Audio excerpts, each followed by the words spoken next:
Have you had someone talk to you about seller financing and also been told that it's a bad idea? Well, let's talk about that today because I think it's time that seller financing have a good reputation. And over the course of the past year and a half, as interest rates have gone up dramatically, I have seen a substantial increase in the number of requests for seller financing being offered. And this isn't just small properties either, guys. This is big properties, $10 million plus. And it seems like it would be an odd request, but actually, it can really make or break a deal when you're talking about a much higher interest rate than it was, a year and a half ago. So, if you're considering seller financing, there's two main ways that you can look at this. It can either be as if it's just you become the bank, right? You sell your property, you take back a mortgage for the difference between the down payment and the selling cost, and you're their bank. That's obviously ideal if you don't have a mortgage. Sometimes there's a situation where maybe they get a mortgage, but they ask you to take a seller second mortgage as well. That can also work for some people in the right situation.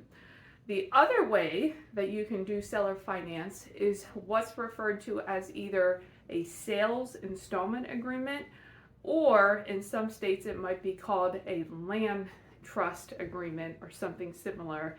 And essentially what that means is instead of transferring the ownership of the property, a deed might be prepared, but it's held in escrow until the property is completely paid off.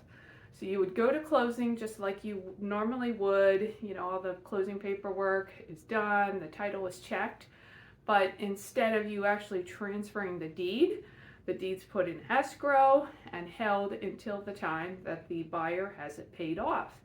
And they make payments just like they would as if you're the bank and they're paying you for a mortgage, but at the end of the day, the seller still retains the deed so that if the buyer stops paying, it's much easier for them to take the property back. And that's really the benefit of doing it that way, so that the seller has a little more leeway and protection in the event of buyer default.